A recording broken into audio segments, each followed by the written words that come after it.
Hay hombres que construyen casas y hay hombres que construyen fortalezas. Diosdado Cabello es de los segundos.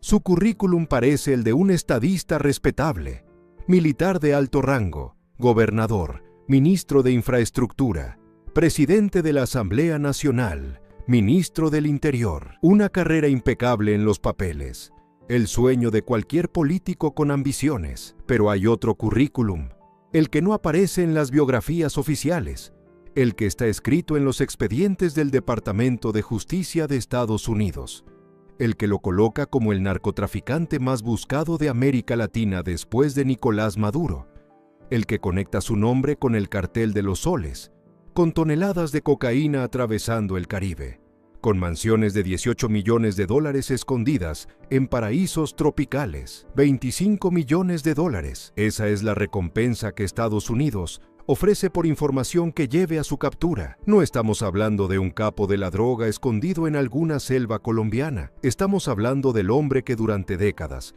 fue considerado el verdadero poder detrás del trono en Venezuela.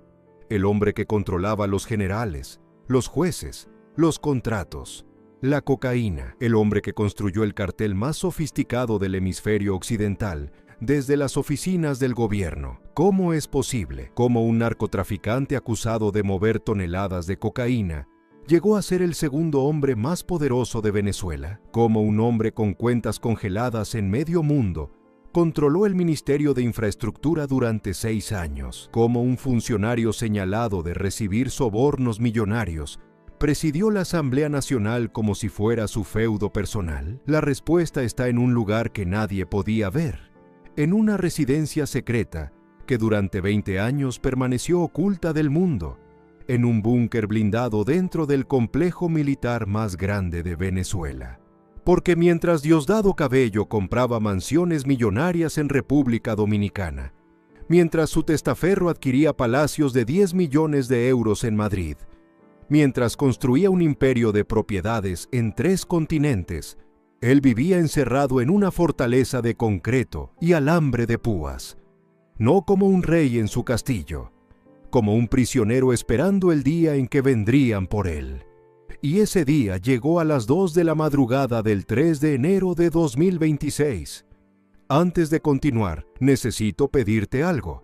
Lo que vas a escuchar conecta al gobierno de Venezuela con el cartel de narcotráfico más grande de América Latina.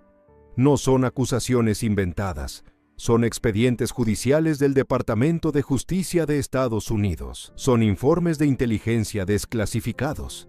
Son testimonios de narcotraficantes que decidieron hablar. Esta historia incomoda a muchos gobiernos, por eso el algoritmo la entierra. Si crees que estas verdades merecen salir a la luz, suscríbete al canal y activa la campanita. Tu clic es lo único que puede romper el silencio para entender por qué el hombre más poderoso de Venezuela vivía como un fugitivo dentro de una base militar. Hay que empezar por el lugar que nadie conocía. Hay que entrar a la fortaleza invisible. Hay que cruzar las puertas de Fuerte Tiuna.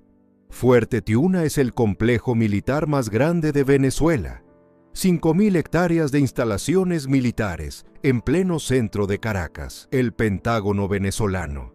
Desde afuera parece una ciudad dentro de la ciudad. Altos muros de concreto, torres de vigilancia, garitas blindadas, soldados armados cada 50 metros. Nadie entra sin autorización. Nadie sale sin ser revisado. Es el corazón del poder militar chavista. Y durante décadas fue impenetrable. Dentro de ese complejo existe una zona que muy pocos venezolanos conocen. Se llama la urbanización Simón Bolívar. No es un cuartel, es un barrio residencial exclusivo, construido para generales de alto rango y funcionarios de máxima confianza del régimen. Casas amplias, jardines cuidados, calles limpias, seguridad 24 horas. Un oasis de privilegio en medio de un país destruido. Y en una de esas casas, protegida por capas de seguridad militar, vivía Diosdado Cabello. Durante años, periodistas, investigadores, agencias de inteligencia intentaron confirmar dónde vivía exactamente el hombre más buscado del chavismo después de Maduro. Había rumores. Se hablaba de una mansión en Baruta, de una propiedad blindada en La Lagunita, de un búnker secreto en algún lugar de Caracas. Pero nadie tenía pruebas, nadie podía confirmarlo, hasta que en agosto de 2025, medios de comunicación venezolanos filtraron imágenes satelitales y testimonios de fuentes internas. La residencia de Diosdado Cabello estaba en Fuerte Tiuna. El hombre que controlaba Venezuela desde las sombras vivía dentro de la base militar más protegida del país. No era coincidencia, era estrategia. Cabello sabía que tenía enemigos en todas partes. Dentro de Venezuela, facciones del chavismo que lo odiaban. Fuera de Venezuela, gobiernos que lo perseguían. Sabía que Estados Unidos tenía una recompensa de millones de dólares por su cabeza. Sabía que la DEA, el FBI, la CIA, tenían expedientes con su nombre marcado en rojo. Sabía que algún día intentarían capturarlo. Y decidió que si ese día llegaba, no sería fácil. Vivir en Fuerte Tiuna era vivir dentro de un búnker humano. 5.000 soldados entre él y cualquier amenaza. Baterías antiaéreas, sistemas de vigilancia militar, búnkers subterráneos, rutas de escape secretas, helicópteros en alerta permanente. Era la fortaleza perfecta. Pero tenía un problema.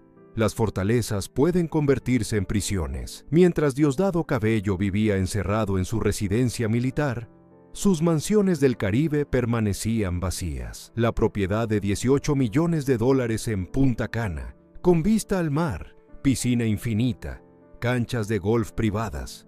La megapropiedad en Cap Cana, descrita como la más exclusiva y cara del área. Las casas en República Dominicana, compradas a través de testaferros, escondidas detrás de empresas fantasma, diseñadas para ser el refugio perfecto si algún día tenía que huir. Pero Cabello no podía ir, no podía disfrutar de sus propiedades. No podía caminar por las playas de sus millones, porque sabía que en el momento en que saliera de Venezuela, en el momento en que bajara de un avión en cualquier aeropuerto internacional, lo estarían esperando. Así que se quedó en Caracas, se quedó en Fuerte Tiuna, se quedó en su búnker. La ironía era brutal. El hombre que había construido un imperio robando contratos de infraestructura. El hombre que tenía propiedades en 3 continentes. El hombre que controlaba las rutas de cocaína más rentables del hemisferio. Ese hombre vivía como un prisionero en una base militar. No por orden de un juez, por miedo. Y entonces llegó la madrugada del 3 de enero de 2026.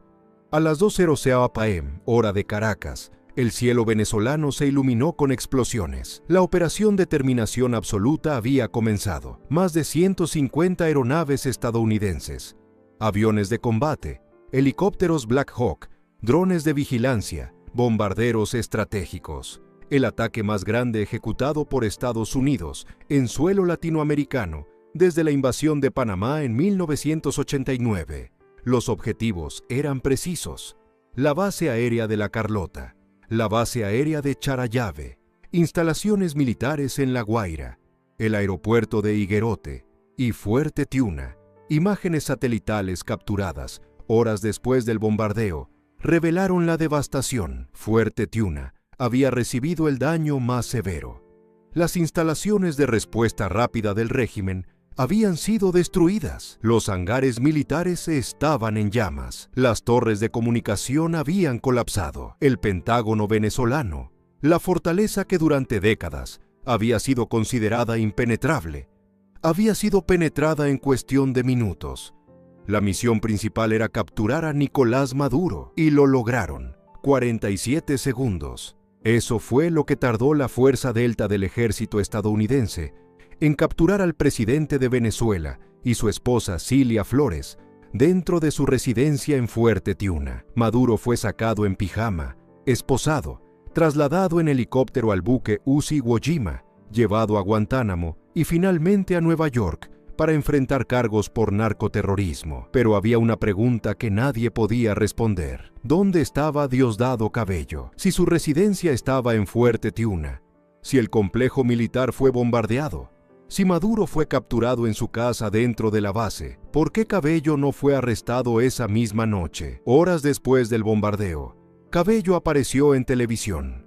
Traje impecable, corbata roja, rostro sereno. Afirmó que no había problemas de orden público en Venezuela, que el país estaba bajo control, que la revolución bolivariana continuaba.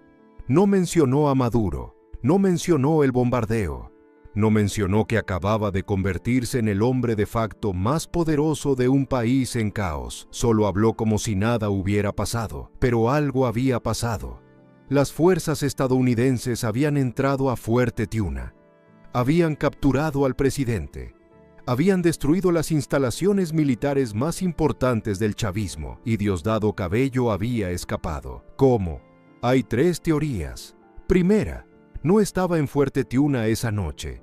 Había sido alertado con anticipación y se movió a un búnker alternativo. Segunda, estaba en su residencia, pero logró escapar durante el caos del bombardeo, usando rutas secretas que solo él conocía. Tercera, Estados Unidos decidió no capturarlo esa noche, porque lo necesitaban libre para negociar una transición de poder. Nadie sabe con certeza qué pasó. Lo único cierto es que mientras Maduro era trasladado a Guantánamo, mientras Cilia Flores era encarcelada en Brooklyn, Diosdado Cabello seguía en Venezuela, libre, poderoso, intocable, por ahora, pero su fortaleza había caído.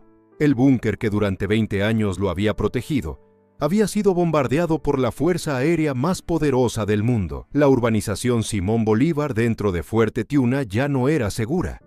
El Pentágono venezolano había demostrado que no era impenetrable. Y Diosdado Cabello sabía que si habían venido por Maduro, eventualmente vendrían por él. La pregunta ahora no era si lo capturarían, la pregunta era ¿cuándo? Y mientras esa respuesta llegaba, el hombre más poderoso de Venezuela seguía viviendo en el único lugar donde creía estar a salvo. Una base militar bombardeada, una fortaleza destruida, una prisión sin rejas de la que ya no podía escapar. Porque hay algo que Diosdado Cabello aprendió esa madrugada del 3 de enero. Puedes construir todas las fortalezas que quieras. Puedes rodearte de soldados, de muros, de baterías antiaéreas.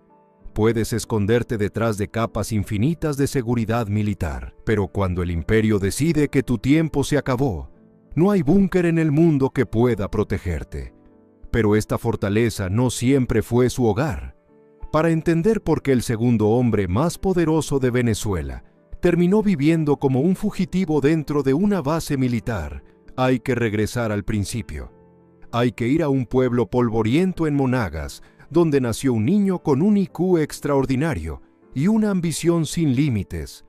Hay que conocer al golpista que atacó el Palacio Presidencial con 4 tanques y después construyó un imperio con concreto, cocaína y traición. El Furrial, Estado Monagas, 1963. Un pueblo petrolero en el oriente venezolano, donde el calor sofoca y las oportunidades escasean. Familias humildes viviendo del petróleo que otros extraen. Niños descalzos jugando en calles de tierra. El sueño de escapar hacia Caracas siendo la única ambición real. En ese pueblo nació Diosdado Cabello Rondón, el 15 de abril de 1963. Nada en su origen indicaba que algún día se convertiría en el hombre más temido de Venezuela. Hijo de José Cabello y Graciela Rondón, familia trabajadora, clase media-baja, aspiraciones modestas. Su padre era empleado petrolero de PDVSA, su madre ama de casa que criaba a sus hijos con disciplina férrea. 5 hermanos, pocos recursos, mucho orgullo. Pero Diosdado tenía algo que sus hermanos no tenían. Tenía un cerebro extraordinario. Desde niño mostró una inteligencia que destacaba entre sus compañeros. Memoria fotográfica, capacidad para resolver problemas complejos con facilidad, habilidad para los números, para la estrategia, para entender sistemas. Sus maestros lo notaron, sus padres lo alentaron. Y cuando cumplió 17 años, tomó la decisión que cambiaría su vida. Se inscribió en la Academia Militar de Venezuela. En 1980, ingresó a la institución más prestigiosa de las Fuerzas Armadas venezolanas. La Academia Militar formaba oficiales de élite, disciplina extrema, entrenamiento físico brutal, educación académica de alto nivel. Solo los mejores sobrevivían. Diosdado Cabello no solo sobrevivió, dominó. Durante 5 años demostró que su inteligencia no era común, era excepcional. En 1985 se graduó como subteniente de telecomunicaciones. Pero no fue una graduación normal. Cabello terminó segundo de su promoción. Solo un cadete lo superó en rendimiento académico.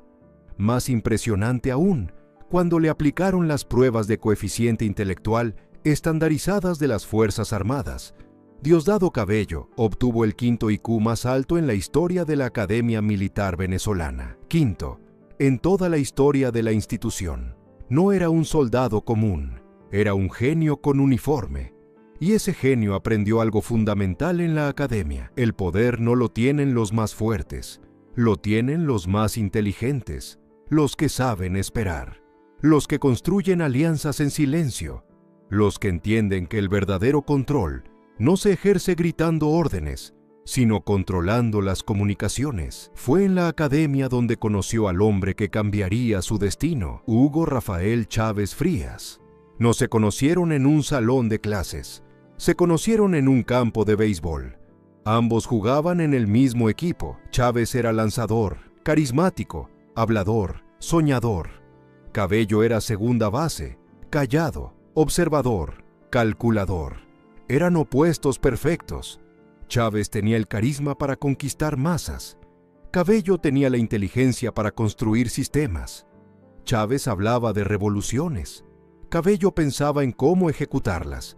La amistad que nació en ese campo de béisbol se convertiría en la alianza política más poderosa y destructiva de la historia venezolana contemporánea. En 1982, un grupo de jóvenes oficiales fundó una organización secreta dentro de las Fuerzas Armadas. Se llamaba Movimiento Bolivariano Revolucionario 200, MBR 200. El nombre conmemoraba el bicentenario del nacimiento de Simón Bolívar. Pero no era un club de admiradores históricos. Era una célula conspirativa diseñada para derrocar la democracia venezolana. Los fundadores eran Hugo Chávez, Felipe Acosta Carles, Jesús Urdaneta Hernández y Francisco Arias Cárdenas. Diosdado Cabello se unió poco después. Era perfecto para la conspiración. Oficial de telecomunicaciones significaba que controlaba las comunicaciones militares.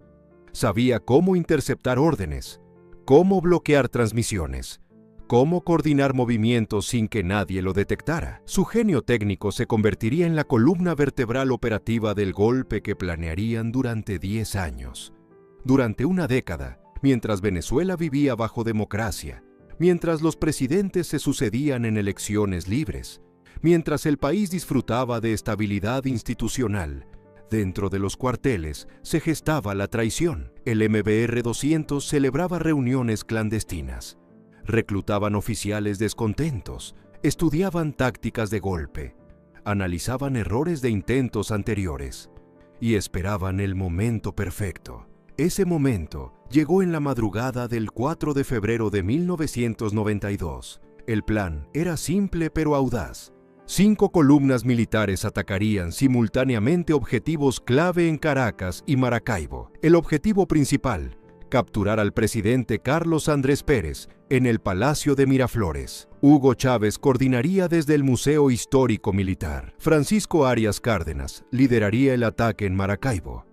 Y Diosdado Cabello tendría la misión más visible y peligrosa de todas: atacar Miraflores con 4 tanques. A las 12:00 de la madrugada, el teniente Diosdado Cabello, de 28 años, subió a un tanque blindado T-55.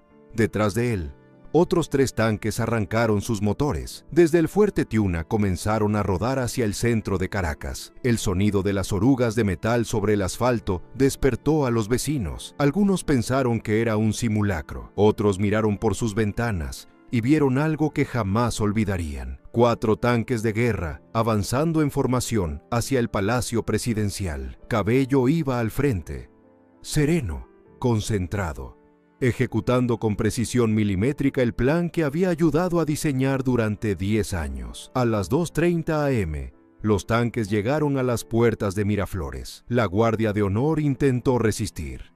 Ráfagas de ametralladora rebotaron contra el blindaje de los tanques. Cabello ordenó disparar.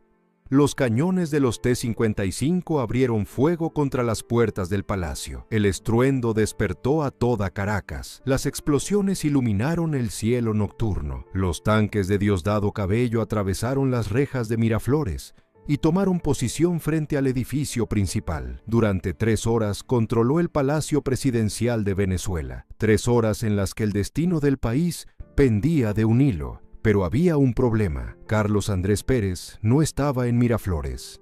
El presidente había sido alertado minutos antes del ataque. Logró escapar y se refugió en el canal de televisión Venevisión, desde donde coordinó la defensa del gobierno. Las otras columnas golpistas fracasaron en sus objetivos. Chávez no pudo tomar el control de los cuarteles clave. Arias Cárdenas fue rechazado en Maracaibo. A las 5:00 am quedó claro que el golpe había fracasado. Diosdado Cabello recibió la orden de rendirse. Sus tanques estaban rodeados por fuerzas leales al gobierno. No había escapatoria. Podía seguir disparando y morir como un mártir, o podía rendirse y esperar otra oportunidad. Cabello eligió la segunda opción. Bajó de su tanque con las manos en alto. Fue arrestado junto a sus hombres, esposado, humillado, fotografiado como un traidor. Las imágenes de los 4 tanques de Cabello frente a Miraflores dieron la vuelta al mundo. Venezuela, la democracia más estable de América Latina, había sido atacada desde adentro, y el hombre que lideró ese ataque era un oficial de 28 años, con el 5º IQ más alto en la historia militar del país. El genio había usado su inteligencia para intentar destruir la democracia, y había fallado. Por ahora, Cabello fue trasladado a la cárcel de Yare, junto con Hugo Chávez y el resto de los golpistas. Yare no era una prisión común, era un centro de reclusión militar donde los oficiales traidores esperaban juicio, pero lo que sucedió en Yare no fue un castigo, fue una incubadora. Durante 2 años, los golpistas del MBR 200 convirtieron su celda en centro de operaciones políticas. Chávez recibía visitas de izquierdistas, intelectuales, estudiantes que lo veían como un héroe. Cabello organizaba, planificaba, memorizaba cada contacto útil. Aprendieron que el golpe militar había fracasado, pero el golpe político podía funcionar. Solo necesitaban salir de prisión y conquistar el poder por las urnas. El equipo de abogados que los defendía incluía a una mujer llamada Cilia Flores. Visitaba Yare cada semana. Hablaba con Chávez, con Cabello, con los otros oficiales. No solo los defendía legalmente, los aconsejaba políticamente. Y en esas reuniones, Diosdado Cabello conoció al hombre que décadas después se convertiría en su aliado más cercano en el narcotráfico, Nicolás Maduro. En ese momento, era solo un sindicalista de autobuses que hacía de escolta de Chávez. Cabello lo estudió, lo evaluó, vio en él lo que otros no veían: lealtad ciega, capacidad de seguir órdenes sin cuestionar, útil para ejecutar, no para pensar, perfecto para manipular. En 1994 ocurrió lo imposible. El presidente Rafael Caldera, recién electo, decidió indultar a los golpistas.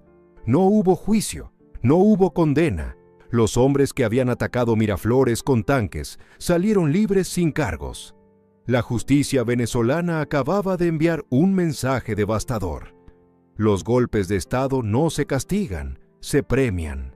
Diosdado Cabello salió de Yare con 31 años y una lección aprendida. La democracia venezolana era tan débil que perdonaba a quienes intentaban destruirla. Si esa era la regla del juego, él la explotaría hasta el final. Hugo Chávez fundó el partido Movimiento Quinta República y comenzó a recorrer Venezuela preparando su candidatura presidencial. Cabello trabajaba en las sombras, organizaba mítines, construía alianzas, identificaba empresarios dispuestos a financiar la revolución. Su inteligencia militar se transformó en inteligencia política.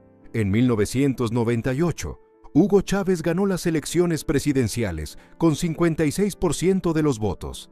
Era el triunfo de la revolución bolivariana, pero también era el triunfo de Diosdado Cabello, porque Chávez era el rostro, Cabello era la estructura, Chávez era el que hablaba, Cabello era el que ejecutaba. Y cuando llegó el momento de distribuir el poder, Cabello recibió su premio. Fue nombrado gobernador del estado Miranda, uno de los más importantes de Venezuela. Tenía 35 años. 11 años antes había atacado Miraflores con 4 tanques como traidor. Ahora gobernaba millones de personas como revolucionario. La historia había sido reescrita. El golpista era estadista, el traidor era héroe. Y el hombre con el 5º IQ más alto de la Academia Militar estaba listo para usar ese cerebro no para servir a Venezuela, sino para saquearla. Pero el verdadero poder no estaba en la gobernación de Miranda. El verdadero poder llegaría 4 años después, cuando Hugo Chávez le dio el control de algo mucho más valioso que un estado. Le dio el control del concreto, de las carreteras, de los puertos, de los aeropuertos. Le dio el Ministerio de Infraestructura. Y con ese ministerio, Diosdado Cabello construiría el imperio criminal más sofisticado que Venezuela había visto, no con tanques, con contratos, no con golpes militares, con corrupción sistemática, no atacando palacios, comprándolos uno por uno, ladrillo por ladrillo, soborno por soborno, hasta convertir a Venezuela en su empresa personal y el cartel de los soles en su junta directiva. El genio militar que había fracasado tomando Miraflores con la fuerza, estaba a punto de conquistar Venezuela con algo mucho más poderoso. El poder invisible, el poder que no se ve en los titulares, el poder que no se ejerce desde un tanque, el poder que se construye en la oscuridad, con paciencia infinita y ambición ilimitada, el poder de quien controla el concreto y la cocaína. En 2002, Hugo Chávez enfrentó la crisis más grande de su presidencia. Un golpe de Estado respaldado por empresarios, militares disidentes y la oposición lo sacó del poder durante 47 horas. Fue el 11 de abril. Chávez fue secuestrado, llevado a una isla militar, obligado a firmar su renuncia. Venezuela explotó en caos. Pero hubo un hombre que en esas 47 horas demostró lealtad absoluta, un hombre que escondió a otros chavistas perseguidos, un hombre que arriesgó su vida protegiendo a los que huían de la represión golpista. Ese hombre era Rafael Sarría Díaz, compañero de Diosdado Cabello en la Academia Militar, amigo desde la juventud, cómplice desde siempre. Durante el golpe de abril de 2002, Sarría escondió en su casa a funcionarios chavistas, buscados por los militares golpistas. Entre ellos, se rumorea, estuvo el propio Cabello. Cuando Chávez regresó al poder 3 días después, Sarría esperaba su recompensa y la obtuvo. Sarría era vendedor de electrodomésticos, dueño de un pequeño negocio en Caracas, sin experiencia en construcción, sin conocimientos de ingeniería, sin capital para ejecutar obras grandes. Pero tenía algo más valioso que todo eso. Tenía la confianza absoluta de Diosdado Cabello. En septiembre de 2002, Chávez nombró a Cabello ministro de Infraestructura. Era uno de los cargos más poderosos del gobierno. Control total sobre carreteras, puentes, puertos, aeropuertos, represas, toda la infraestructura física de Venezuela. Presupuestos de miles de millones de dólares, contratos multimillonarios, licitaciones amañadas, el paraíso perfecto para un hombre inteligente sin escrúpulos. Y Cabello tenía ambas cualidades. Durante 6 años, entre 2002 y 2008, Diosdado Cabello convirtió el Ministerio de Infraestructura en su empresa personal. Cada carretera que se construía tenía sobreprecio del 200%, del 300%, a veces del 500%. El dinero extra iba a empresas fantasma controladas por testaferros, y el testaferro principal era Rafael Sarría Díaz. De la noche a la mañana, el vendedor de electrodomésticos se convirtió en contratista multimillonario. Su empresa comenzó a ganar licitaciones imposibles, proyectos que compañías con décadas de experiencia no podían obtener. Sarría los ganaba sin competencia real. Carreteras que costaban 10 millones terminaban costando 30 millones. Puentes presupuestados en 5 millones se facturaban en 20 millones. Y nadie preguntaba nada, porque el ministro que firmaba los contratos era Diosdado Cabello. Sarría declaró años después, en una conversación grabada sin que lo supiera, Una frase que resume toda la operación. Yo le maté el hambre a Diosdado. Él sin mí sería nadie. Era una exageración arrogante, pero contenía verdad. Cabello necesitaba a Sarriá porque Sarriá era invisible. No era político, no aparecía en televisión, no tenía cargos oficiales. Era el hombre perfecto para lavar dinero, para comprar propiedades, para abrir cuentas offshore, para construir el imperio que Cabello no podía mostrar con su propio nombre. Durante esos 6 años, mientras Cabello firmaba contratos inflados, Sarriá construía un portafolio de propiedades que haría sonrojar a cualquier multimillonario legítimo. Investigaciones periodísticas revelaron que Sarriá controlaba al menos 15 propiedades en Estados Unidos y España, apartamentos en Manhattan, mansiones en Florida, casas en Madrid, todas compradas en efectivo, todas registradas a través de empresas fantasma, todas imposibles de justificar con el salario de un vendedor de electrodomésticos. La joya de la corona era una mansión en La Moraleja, Madrid, Paseo Conde de los Gaitanes, una de las zonas más exclusivas de España. La propiedad fue comprada en 2016 por 10 millones de euros, al contado, no hipoteca, no financiamiento, 10 millones de euros en efectivo. La mansión tenía 1.500 metros cuadrados construidos, parcela de 10.000 metros cuadrados, piscina de 60 metros, bosque privado, sala de cine, gimnasio, sauna, 6 habitaciones con baño privado, garaje para 8 vehículos. Para ponerlo en perspectiva, en 2016 el salario mínimo en Venezuela era de aproximadamente $15 mensuales. Con 10 millones de euros se podrían haber pagado salarios mínimos a 55.000 trabajadores venezolanos durante un año completo. Pero ese dinero no fue a los trabajadores. Fue a una mansión en Madrid, a nombre de empresas offshore, controladas por el testaferro de Diosdado Cabello. Sarriá también compró un apartamento en Park Avenue, Manhattan, a 2 cuadras de la Trump Tower, zona donde los apartamentos cuestan millones de dólares, comprado a través de una sociedad registrada en las Islas Vírgenes Británicas. Otra propiedad en Boca Ratón, Florida, mansión con piscina frente al mar, registro a nombre de otra empresa fantasma.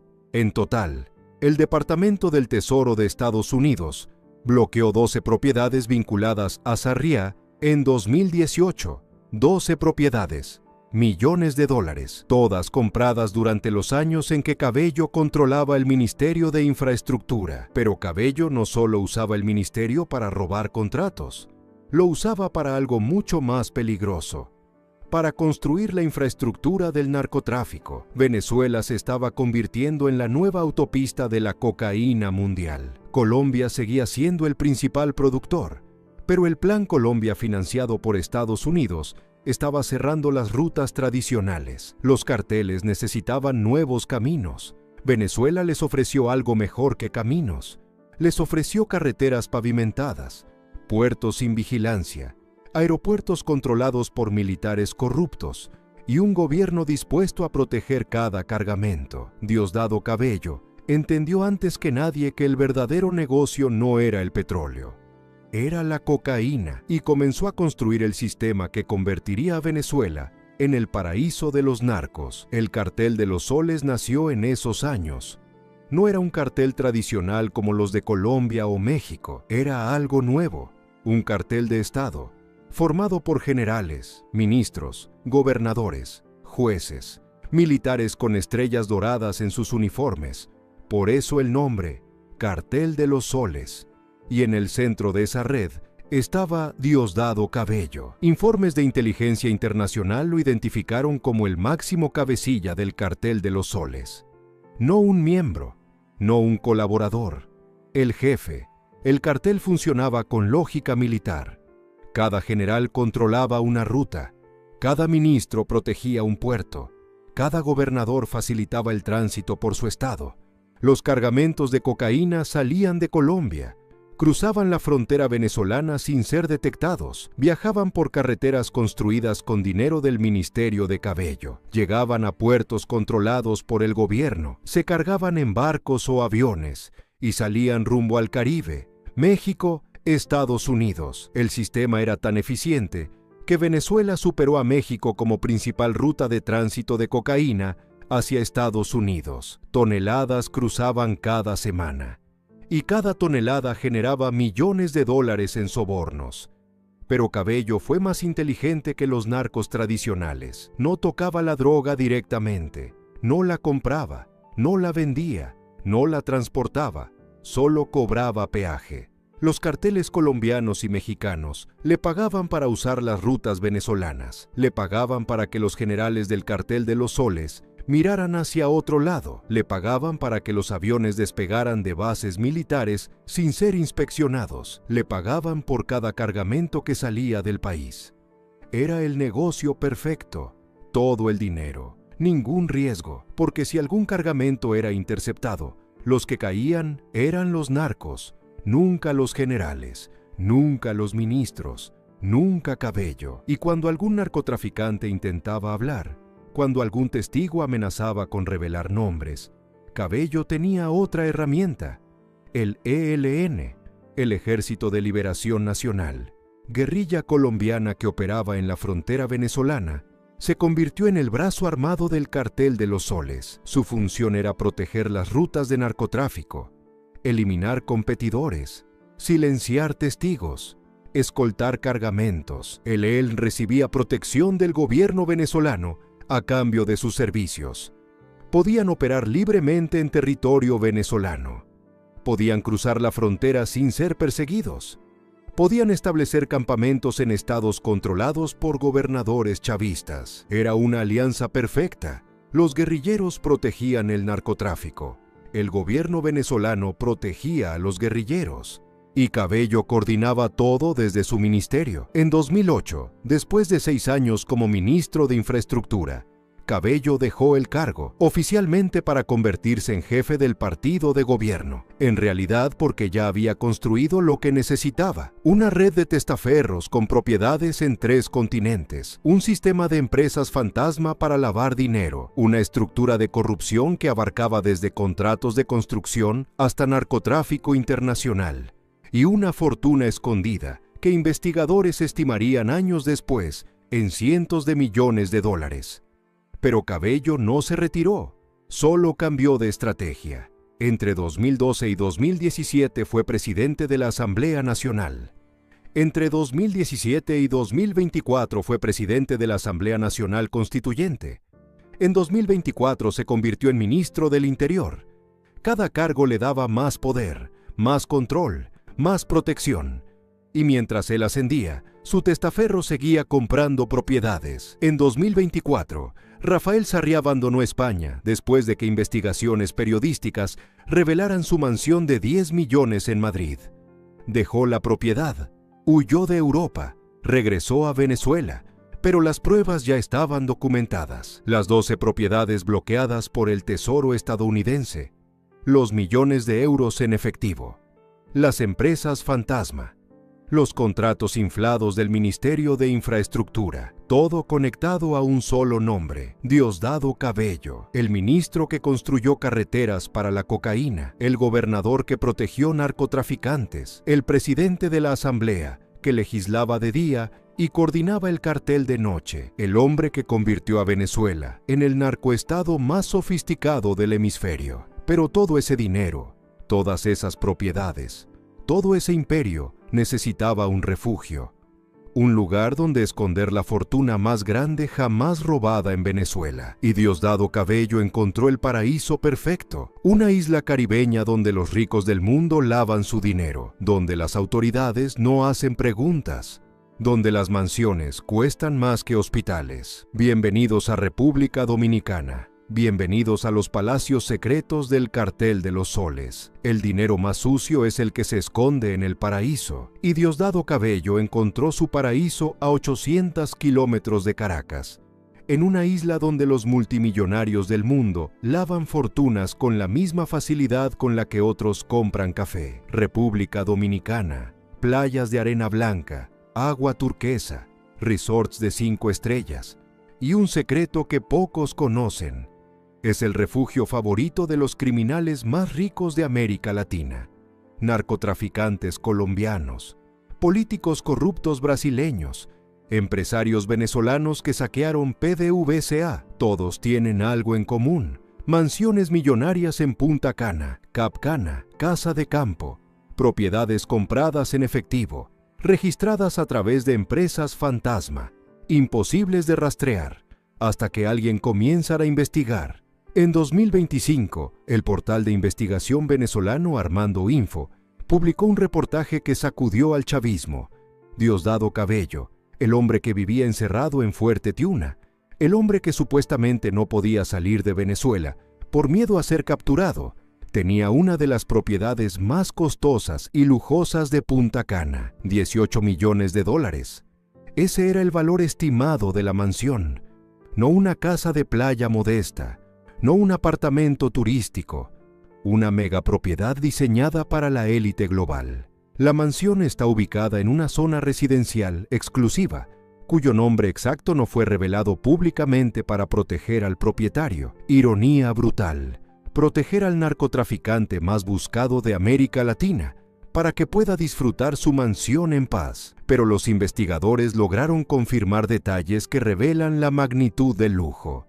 Frente al mar Caribe, vista panorámica de 180 grados, acceso directo a playa privada, barrio cerrado con seguridad 24 horas, canchas de golf de calidad internacional diseñadas por arquitectos famosos, marina privada para yates, helipuerto, piscina infinita que se funde con el horizonte del océano. La propiedad fue comprada a través de Omar Farías, empresario venezolano del círculo íntimo de Cabello. Farías no es un hombre de negocios exitoso con empresas legítimas. Es un testaferro profesional. Su trabajo es comprar propiedades que Cabello no puede comprar con su propio nombre, abrir cuentas bancarias que Cabello no puede abrir personalmente, firmar escrituras que conectarían directamente al ministro del Interior, con fortunas imposibles de justificar. Omar Farías aparece como propietario legal de la mansión de 18 millones en Punta Cana, pero investigadores rastrearon las transferencias bancarias que pagaron la propiedad. El dinero vino de cuentas offshore en Panamá. Las cuentas pertenecían a empresas registradas en las Islas Vírgenes Británicas. Las empresas no tenían empleados, no tenían oficinas físicas, no tenían actividad comercial real. Solo existían en papel, empresas fantasma diseñadas para una sola función: lavar dinero. Para entender la obscenidad de esta compra, hay que ponerla en perspectiva. En 2018, cuando se estima que la mansión fue adquirida, el salario mínimo en Venezuela era de aproximadamente $5 mensuales. Con $18 millones se podrían haber pagado salarios mínimos a 300,000 trabajadores venezolanos durante un año completo, o construir 20 hospitales completamente equipados, o comprar medicinas para todo el sistema de salud pública durante 6 meses. Pero ese dinero no fue a hospitales, fue a una mansión en Punta Cana, para un hombre que no podía disfrutarla, porque estaba escondido en un búnker militar, porque Diosdado Cabello enfrentaba el problema de todos los criminales ricos. Tenía el dinero, tenía las propiedades, pero no podía usarlas. Cada vez que intentaba salir de Venezuela, corría el riesgo de ser arrestado en el aeropuerto de República Dominicana. Estados Unidos tenía una orden de captura internacional. La DEA monitoreaba sus movimientos. Interpol tenía su nombre en alerta roja. Entonces Cabello usó la mansión de otra forma, como refugio de emergencia para su familia, como centro de operaciones para reuniones secretas con otros narcotraficantes, como bodega para esconder efectivo que no podía depositar en bancos, y como símbolo de poder. Un mensaje para los otros miembros del Cartel de los Soles: yo tengo 18 millones en una mansión del Caribe. ¿Ustedes qué tienen? Pero la mansión de Punta Cana no era la única propiedad de Cabello en República Dominicana. En agosto de 2025, medios internacionales revelaron la existencia de una segunda megapropiedad, esta vez en Cap Cana. Cap Cana es todavía más exclusivo que Punta Cana. Es el enclave donde los multimillonarios van cuando Punta Cana les parece demasiado público. Propiedades que empiezan en $10 millones, villas diseñadas por arquitectos ganadores de premios internacionales, campos de golf donde se celebran torneos del PGA Tour, marinas donde atracan yates de 50 millones. La propiedad de Cabello en Cap Cana fue descrita por fuentes internas como la más exclusiva y cara del área. No hay cifra oficial confirmada, pero investigadores estiman que su valor supera los 20 millones de dólares. La compra también fue realizada a través de testaferros, esta vez usando una estructura todavía más compleja. Empresa registrada en Panamá. Esa empresa era propiedad de otra empresa registrada en las Islas Caimán. Esa segunda empresa tenía como accionistas a una fundación registrada en Liechtenstein, y la fundación era administrada por abogados suizos que jamás revelaban el nombre del beneficiario final. Capas y capas de anonimato legal, diseñadas específicamente para que ningún investigador pudiera conectar la propiedad con Diosdado Cabello, pero cometieron un error. Usaron el mismo abogado panameño para ambas transacciones, el mismo que había manejado la compra de Punta Cana. Y cuando investigadores forenses analizaron los registros, encontraron el patrón.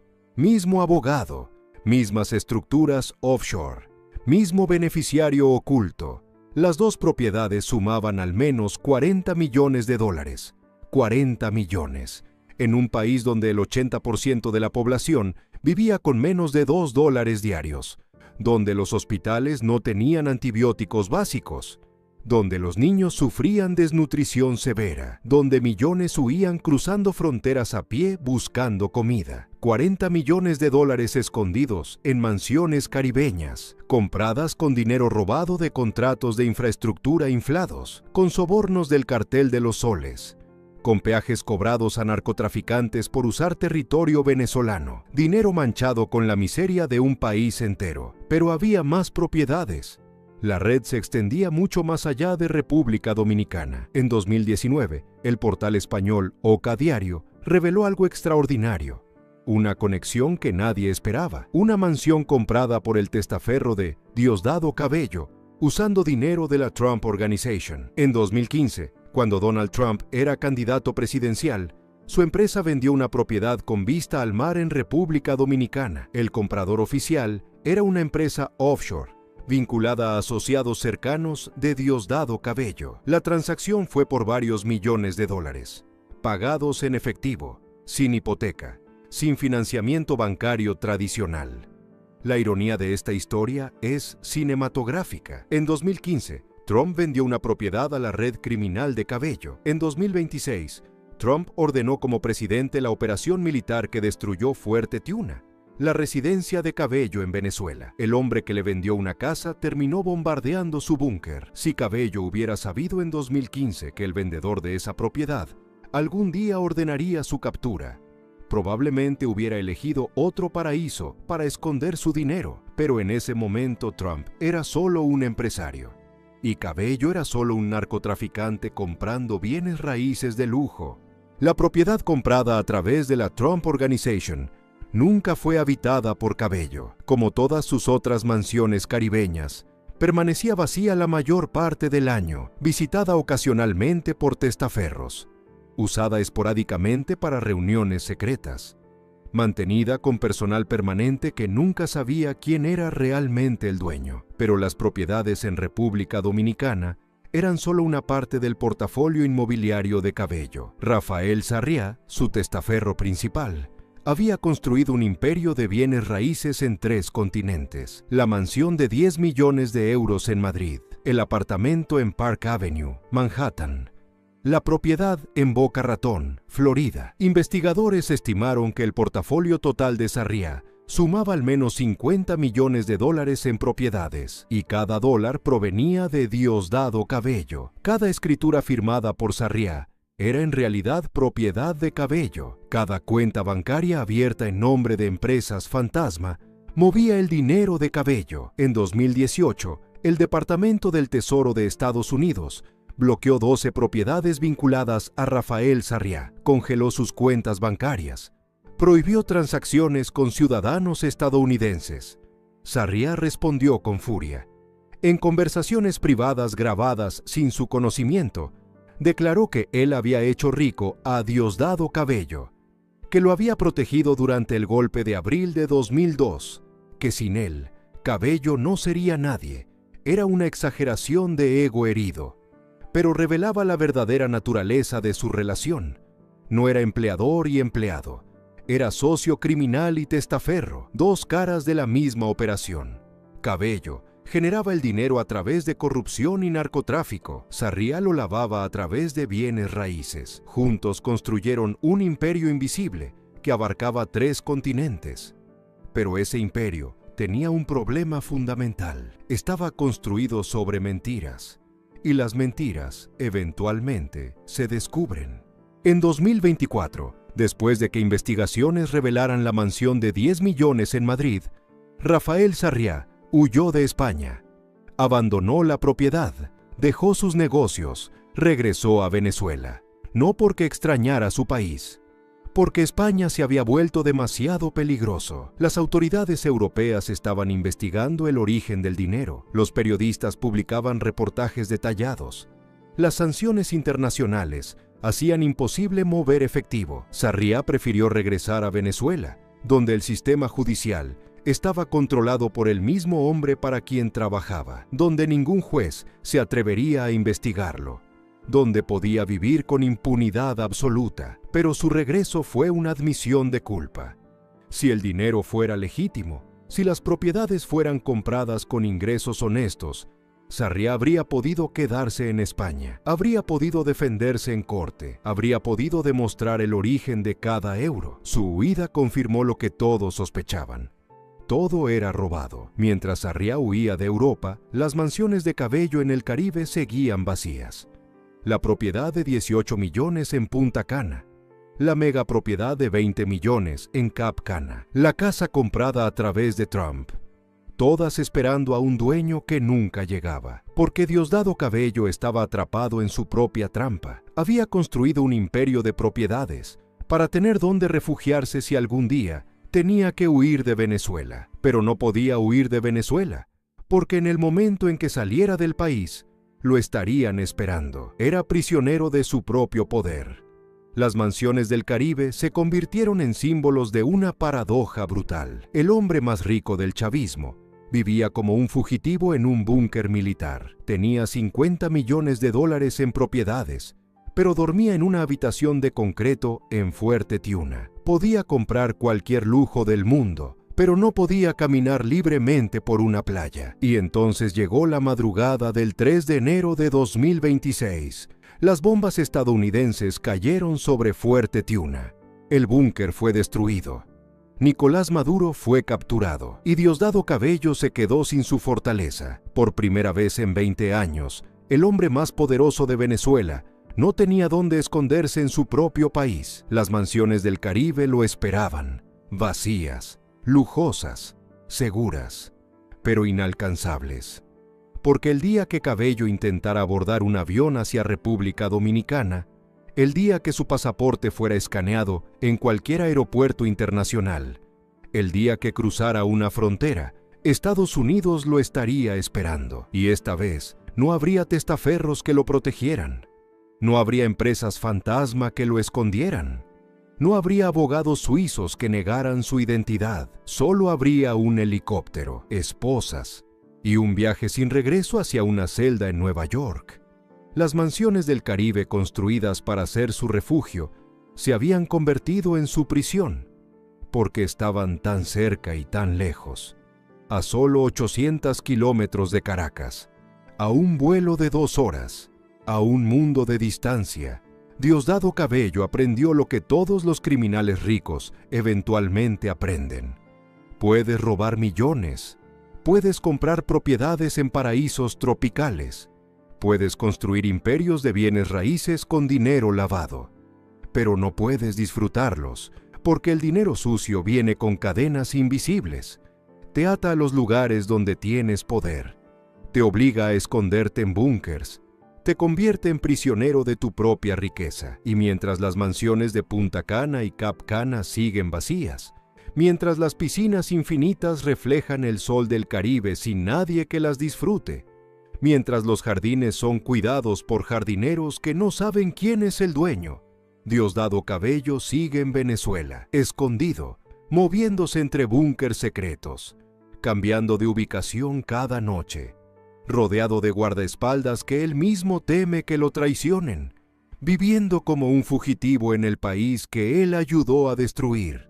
Los palacios del Caribe lo esperan, pero él nunca llegará, porque aprendió demasiado tarde que el paraíso más peligroso es el que se construye con el dinero de los que sufren. Y ese paraíso, eventualmente, se convierte en infierno. Pero la noche del 3 de enero de 2026, algo cambió. El búnker donde Cabello creía estar seguro fue bombardeado. La fortaleza donde había vivido durante 20 años cayó en minutos, y el hombre más poderoso de Venezuela descubrió que ni las mansiones del Caribe ni los búnkeres de concreto pueden protegerte cuando el imperio decide que tu tiempo se acabó. 3 de enero de 2026, 1:45 a.m., Fuerte Tiuna duerme. 5,000 soldados en sus barracas, generales en sus residencias, sistemas de defensa en alerta baja. Nicolás Maduro descansa en su casa blindada, dentro del complejo militar. Cilia Flores a su lado y en algún lugar de la urbanización Simón Bolívar, detrás de muros de concreto y capas de seguridad. Diosdado Cabello cierra los ojos, sin saber que su fortaleza está pues a punto de convertirse en zona de guerra. A las 12:00 a.m. exactas, el cielo de Caracas se ilumina con luz artificial. No es el amanecer, son bengalas de señalización.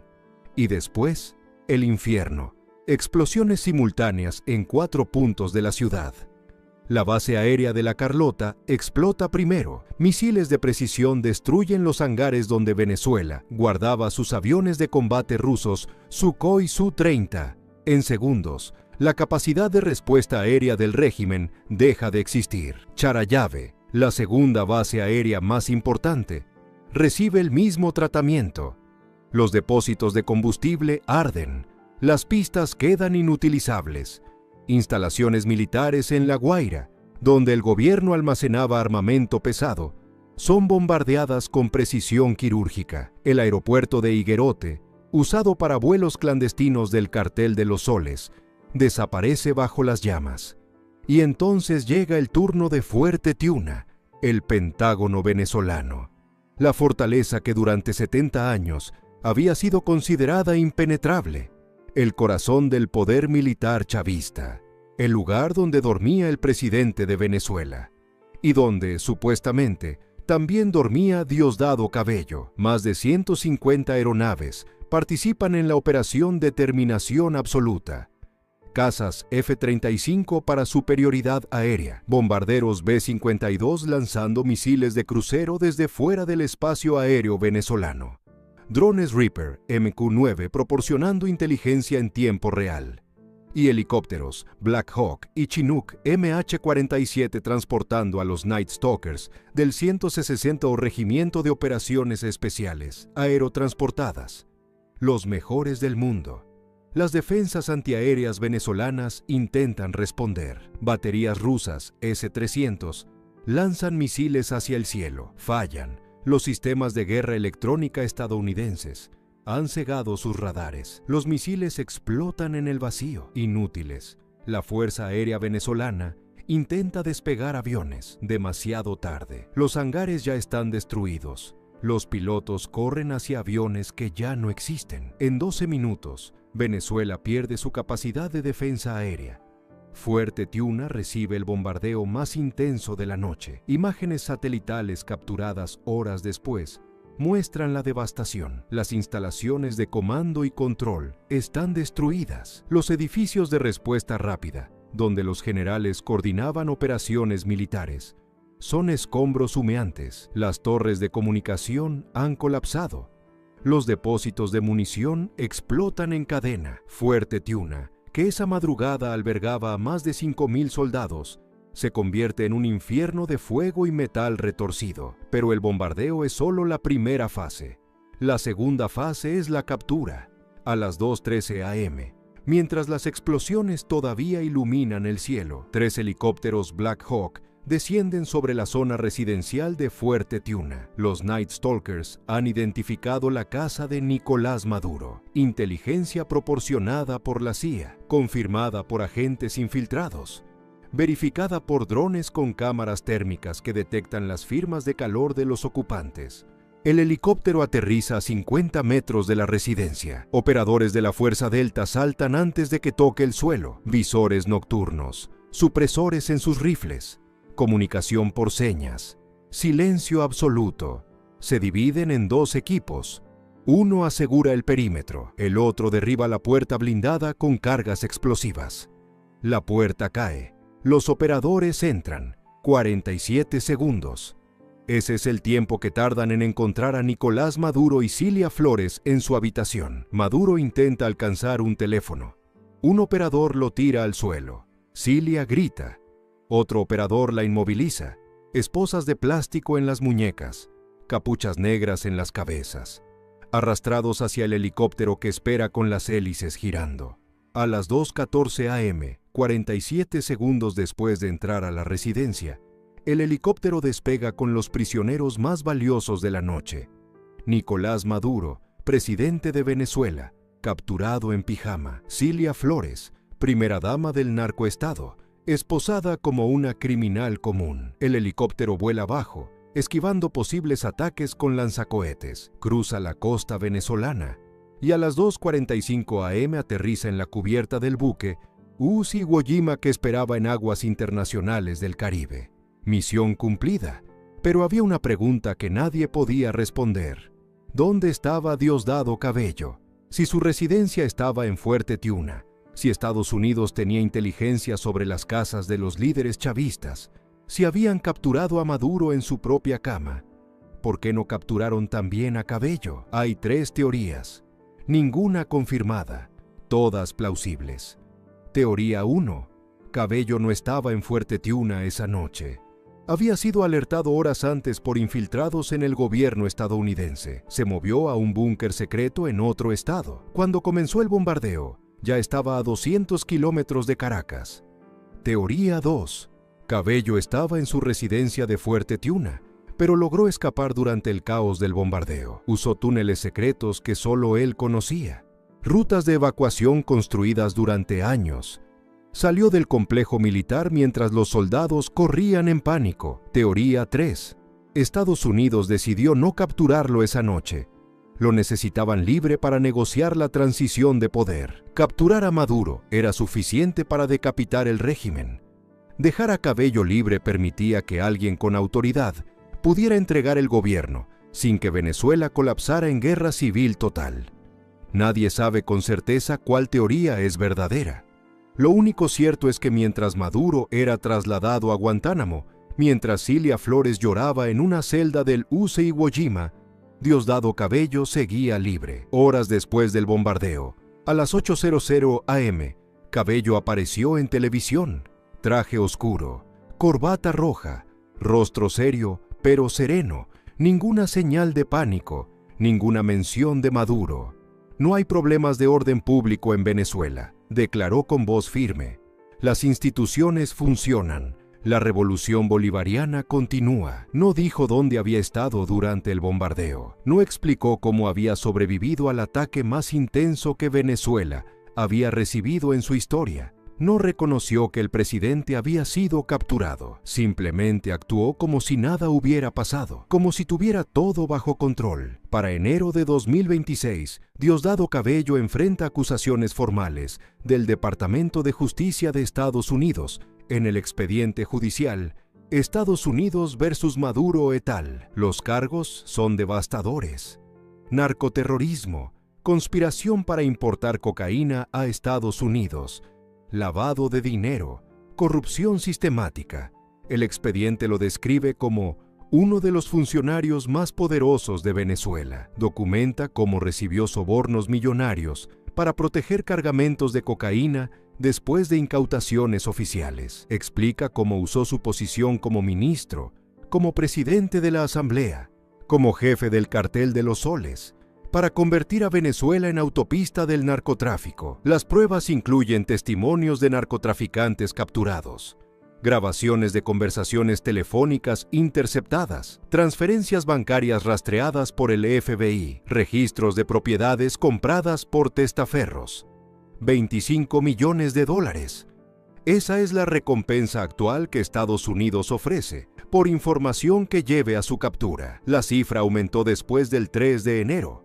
Antes era 10 millones, ahora es 25. Es la segunda recompensa más alta ofrecida por un funcionario latinoamericano vivo, solo superada por algunos líderes de carteles mexicanos. El Departamento de Estado publicó su descripción física oficial. Altura: 5 pies 10 pulgadas, aproximadamente 1.78 metros. Peso: 250 libras, 113 kilogramos. Cabello gris, ojos marrones. El póster de Se Busca, con su fotografía, circula en embajadas estadounidenses de todo el mundo. Pero Cabello sigue en Venezuela. Después de la captura de Maduro, se convirtió en el hombre de facto más poderoso del país. Sin presidente, sin vicepresidente, alguien tenía que coordinar lo que quedaba del gobierno. Ese alguien fue Cabello. Desde algún lugar secreto, posiblemente desde otro búnker militar, posiblemente desde una de sus propiedades escondidas, dirige la transición, negocia con militares, habla con gobernadores, coordina con los generales del cartel de los soles que todavía no han sido capturados. Su estrategia es clara: mantenerse relevante, mantenerse necesario, mantenerse vivo.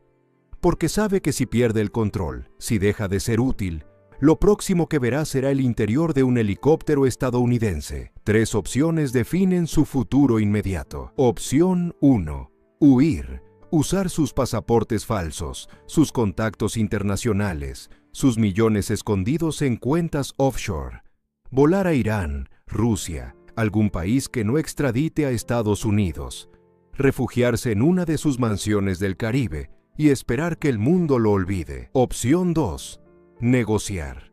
Ofrecer información a cambio de clemencia. Revelar las cuentas del cartel de los soles. Los nombres de todos los generales involucrados. Las rutas del narcotráfico. Los testaferros internacionales. Convertirse en testigo protegido y pasar el resto de su vida en una prisión estadounidense de seguridad media en lugar de máxima. Opción 3. Resistir. Quedarse en Venezuela. Mantener el control del ejército, fortalecer sus defensas, esperar que Estados Unidos no lance una segunda operación militar, apostar a que el costo político de capturarlo es demasiado alto, jugar el juego hasta el final. Cada opción tiene riesgos mortales. Si huye, los generales que quedan en Venezuela podrían traicionarlo para salvar sus propias vidas. Si negocia, el cartel de los soles podría asesinarlo antes de que testifique. Si resiste, Estados Unidos podría regresar y esta vez no dejar sobrevivientes. Diosdado Cabello, el hombre con el 5º IQ más alto en la historia de la Academia Militar Venezolana, enfrenta el problema más complejo de su vida. Y no hay solución perfecta. Mientras tanto, sus mansiones permanecen congeladas. La propiedad de 18 millones de dólares en Punta Cana está vacía. Nadie nada en su piscina infinita. Nadie juega en sus canchas de golf privadas. La megapropiedad en Cap Cana tiene las luces apagadas. El palacio de 10 millones de euros en Madrid está bloqueado por sanciones internacionales. Rafael Sarriá, su testaferro más cercano, ha desaparecido. Las 12 propiedades identificadas por el Tesoro estadounidense están bajo investigación forense. Cada transacción rastreada, cada transferencia analizada, cada cuenta bancaria congelada. El imperio que Cabello construyó durante 25 años se está derrumbando. No por falta de dinero, por exceso de atención. El mundo finalmente está mirando, y lo que ve es aterrador. Un hombre que atacó su propio palacio presidencial con tanques, que convirtió un ministerio en máquina de corrupción, que construyó el cartel de narcotráfico más sofisticado del hemisferio, que saqueó a Venezuela mientras millones huían del hambre, que vivía en una fortaleza porque sabía que algún día vendrían por él. Y ese día llegó. La ironía final de esta historia es brutal. Diosdado Cabello pasó 20 años construyendo fortalezas para protegerse. Primero, su red de testaferros para esconder el dinero. Segundo, sus mansiones en 3 continentes para tener dónde refugiarse. Tercero, su residencia en Fuerte Tiuna para estar protegido por 5,000 soldados. Y cuando llegó el momento de la verdad, cuando Estados Unidos decidió que su tiempo había terminado, ninguna fortaleza lo protegió. Sus testaferros fueron identificados, sus mansiones fueron congeladas, su búnker militar fue bombardeado, y él sigue vivo solo porque Estados Unidos decidió dejarlo vivo. Por ahora, hay hombres que construyen casas para vivir en paz. Hay hombres que construyen fortalezas porque tienen miedo.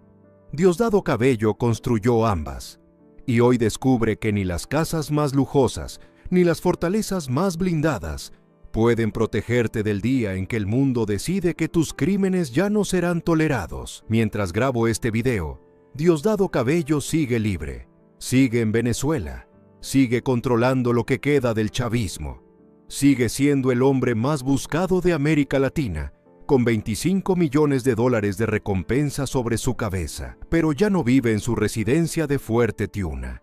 Esa fortaleza cayó la madrugada del 3 de enero. Ahora vive escondido, moviéndose entre búnkers secretos, cambiando de ubicación cada noche, confiando en cada vez menos personas, porque aprendió la lección más dura que un criminal puede aprender.